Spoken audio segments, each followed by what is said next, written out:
The dating app Tinder is teaming up with Spotify, so now you'll be able to see a person's favorite music before you swipe right. The companies announced their partnership Tuesday. Users can connect the music streaming service right to the dating app to show off their music tastes while trying to find a potential mate. Shanon Cook is Spotify's trend expert, and Ian Sherr is an executive editor at CNET joining us now. Shanon, I'll start with you. Just walk us through this. Well, you kind of walked us through it beautifully. Basically, we've joined forces with Tinder's because we feel like, you know, it's a nice way to get to know somebody by seeing their music interests up front, and it's a great icebreaker. You know, instead of just sort of saying, "Hey, what's up?" You know, you can say, "Hey, I see that you like Rihanna. I love Rihanna too. I saw her in concert last week," and instantly you've got stuff to talk about. Yeah, Ian. Besides sort of playing Cupid, what is the benefit for these two companies of hooking up?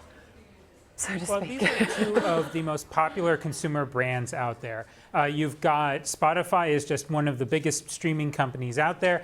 Obviously, Tinder is very popular. They've become kind of part of our culture.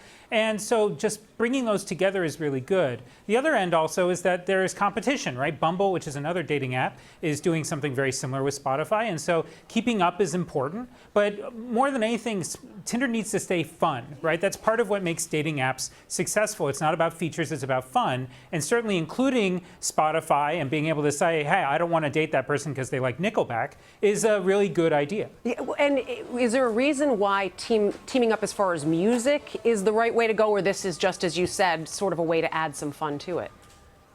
I think it's a mix of both, right? There's definitely a cultural thing happening with music right now. You know, earlier today we found out that the music industry has had one of its best quarters in years, and the streaming industry especially is just becoming huge. Apple's in it, Google's in it, Amazon's in it, and Spotify. And so getting involved in that somehow, even though Tinder doesn't make music or sell music, is a really good way to kind of attach to that. Yeah, same thing to you. Well, I was going to say music also sometimes is a big part of relationships. You know, often the first dance at somebody's wedding is a song that's meaningful to the couple. It might even go right back to when they first started dating, and it was a song that they were listening to a lot when they were falling in love. And actually, one of the things that I find interesting at Spotify is that we've noticed that on Valentine's Day, there's a huge uptick in playlists that are being shared. And what we're seeing happen here is that people are gifting playlists, often romantic playlists, to their significant other, and we see those sharing numbers go through the roof on Valentine's Day more than any other day. So it's a sign that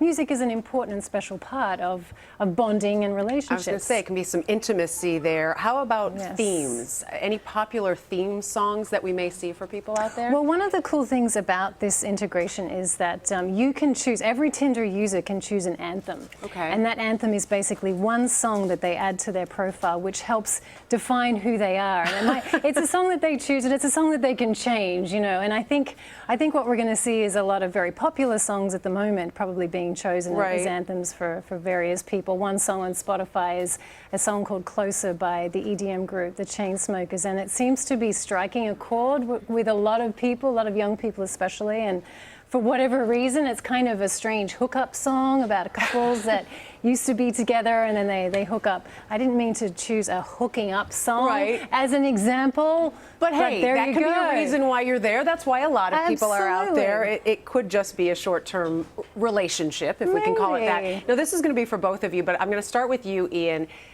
I have embarrassing songs on any playlist. I know we all do. Could this actually hurt people who are looking for a Tinder match? Well, it's interesting. You know, the one thing about this is that you're choosing which song you put on there. So really what's going to be embarrassing is that you chose to put an embarrassing song on your profile. That's all on you. That would be something I would do. Shanon, sort of the same thing. It could be a guilty pleasure song, and some people like to, you know, own up to their guilty pleasure songs. But another feature of this partnership is that if you come across a user who also has a Spotify profile, artists that you have in common that you both like will be presented on that higher on the list. Yes, so you can actually see, oh, this person does like Nickelback, and so do I. Poor Nickelback seems to be coughing a lot lately. So you can actually start a conversation based on your shared music interests, and you can choose those art. If you're a bit embarrassed about an artist who appears, you can edit it a little bit. Just like you can edit your profile photograph. There's always a way to make yourself present better on the first Yes, impression. of course. I would leave my Barry Manilow at the top and not be embarrassed by it at all. Shanon Cook from should you be? Spotify and Ian Sherr from CNET. Thanks to both of you. Thank you.